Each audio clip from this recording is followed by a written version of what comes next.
Alrighty, boys. So we're back on some NHL 25. And I'm not going to lie, I was so excited when I first logged into this game. And then I immediately got so, pissed off. And I'll explain why in just 1 second, okay? But this game is just so frustrating. So I guess we'll start with the new cards. As you can see on screen, there is a new set of Team of the Week players. So we have 589 overalls, and then it is highlighted by the Noah Dobson 92 overall. So obviously the 89s, we have Joel Hofer, Darnell Nurse, Brennan Gallagher, Tyler Bertuzzi, and Ryan McLeod. So if we move along, there is a new Hut Champs card. There is a Tage Thompson. So obviously top 100 you get 92. And then if you just win 10 games, you get the 91 overall. And then next page here, we have the milestones. So congratulations. Is it Kiefer Sherwood? I'm not sure.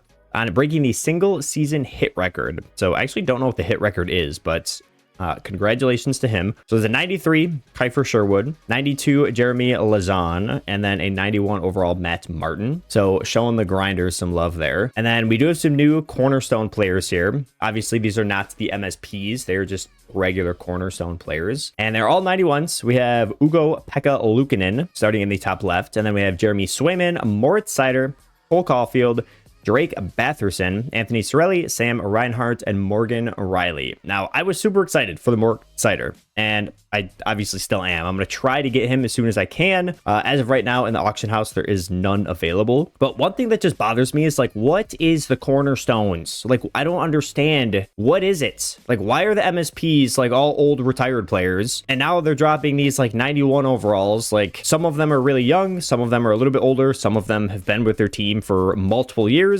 Some of them, like Moritz Seider, have been on the team for 3 or 4 years. I don't understand what the cornerstones is and what it means. I can't even take a guess as to what next week's this week's MSPs are going to be. And that's really annoying. But moving on, anyways, Game Breakers. These came out, I think, yesterday. And we have a whole bunch on screen. I'm not going to go through all of them, but the top ones, we have Eric Lindros and Joel Thornton. They did finally release another Austin Matthews card at 93 overall. And then Patrick Kane at 93 overall. And, darn well, we already have him in our lineup. So super happy about that. I was actually really surprised. There was a ton of Patrick Kanes on the market, which is obviously nice because then I don't have to deal with 1 or 2 people posting the same card for 900,000 coins. So I was actually able to get him for a relatively decent price. And then plays of the year, I believe these came out yesterday as well. We got Jordan Kyrou, Dylan Holloway, Robert Thomas, and Abby Roke.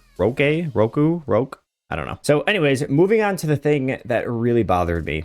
Okay, it's just so dumb. So they came out with new objectives today, and they came out with the Hut Game Breaker Part 2. All right, so if you guys did the Part 1, it was pretty much the exact same thing as the Part 2.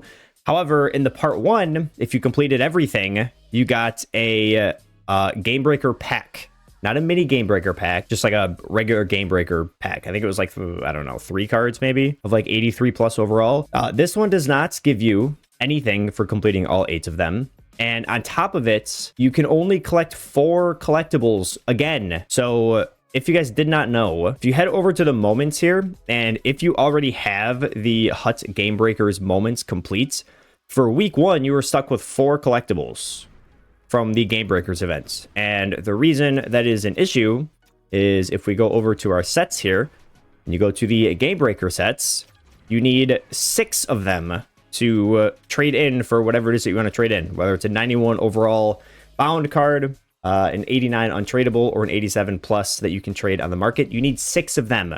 So they gave us 4, and now they're giving us 4 more, which is going to be 8 total, which means I can trade in for 1 of these, but I'm going to have 2 left over, which is just really dumb. Now, unless they plan to bring in more moments or something, or another set of objectives, obviously that would fix the issue, but I don't think they're going to, because that set expires in 5 days, and they brought both of these Hut Game Breakers out on Wednesdays, so I don't think there's going to be a third one. And it's just so, oh my god, dude, it's just so fucking dumb. All right, so we're just going to talk a little bit about this game as I sit here and try to do these objectives that involve getting poke checks with Game Breaker players. I have pretty much a whole entire roster of Game Breaker players right now, so yeah, we need a backhand shot. That was beautiful, bro. I'm not gonna lie. Yeah, we need, I don't even know, 60 backhand shots or something. I need 100 poke checks or something.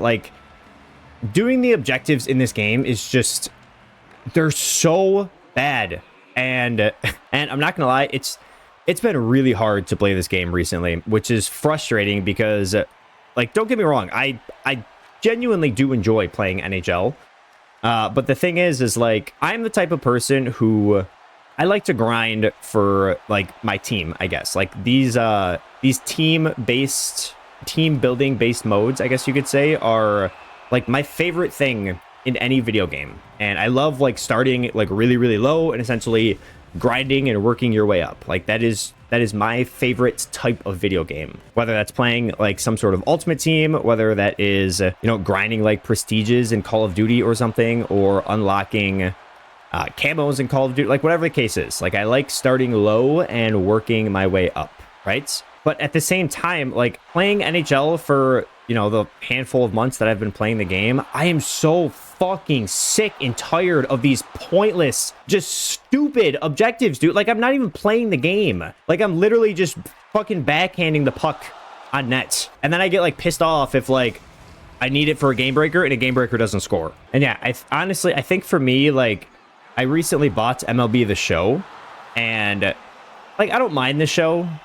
It's probably not going to be, like, my go-to game forever, but I have been playing quite a bit of it, and it just opened my eyes to, like, how bad the NHL Ultimate Team actually is. Now, I've never played, like, 2K basketball, or I've played, like, a little bit of Madden, but I've never really played the Ultimate Team in Madden, so I guess I can't really speak for those, but I've not really heard good things about it, or about them. But what I can tell you is NHL is so far behind MLB The Show. It's not even close at all. And that goes for, like, quite literally everything in the Ultimate Team game mode. So obviously in MLB The Show, it's Diamond Dynasty. It's not Ultimate Team is what it's called. But I mean, from, like, just the objectives to the cards that you can unlock to the different game modes that you can play on single player. Honestly, I haven't played any multiplayer in the show yet. My team still sucks, and I'm just afraid to play online. But the biggest thing for sure is just, it's the objectives. Like, yes, there's, like, certain stats that you have to get with players or whatever, which is fine, but they're actual legitimate stats. It's not fucking bunt attempts or something, or, like, pickoffs with a pitcher. Like, pointless, stupid stuff that's, like, not even playing the game. Like, it's actual stats, like strikeouts, innings pitched, home runs, RBIs, hits, stolen bases, like, stuff that you're actually going to use, like, while playing the fucking game. And on top of that, they have such a good system with the XP path. Like, you can unlock players without doing the objectives. You can just use the player that you want to use and just constantly keep getting the XP points for him. And that'll unlock you, like, whatever it is that you need in the XP path that you're going for, if that makes sense. I'm just kind of, like, spewing and randomly rambling at the moment, but dude, this game is so, oh my god, it's so frustrating right now. And then even, like, another thing with MLB The Show is how the marketplace works. Like, if there's a player that comes out and you have 1 million coins, or what is it, like, stubs or something in MLB The Show, and you can just buy the player, like, you don't have to wait for one fucking person to put the card up for an astronomical price, right? And then you have to, like, sit there and wait for, like, more cards to get into circulation so that it drops in value, blah, blah, blah. Like, if you want a Shohei Ohtani, you can buy Shohei Ohtani for, like, I think it's like 300,000 stubs or something, which I think is kind of a lot in MLB The Show. I don't really know how, like, the whole stub system works. But nonetheless, if you have the coins for it, you can buy whatever fucking player you want. Yeah, this game is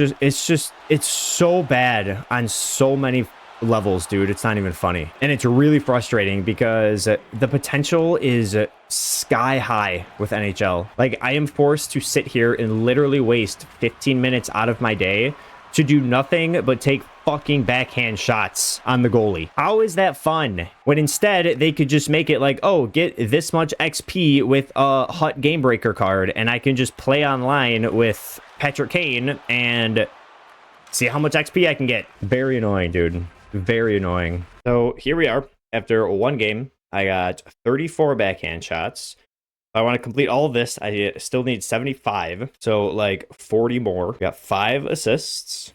I still need 30 more if I want to complete the mini game breaker pack. I got 4 poke checks, 0 blocked shots, and there are still 0 more ciders on the market. So even if I had 100 billion coins right now, I would not be able to get more cider. And if you're a Nugent Hopkins fan, unfortunately, there is only one available for $2 million.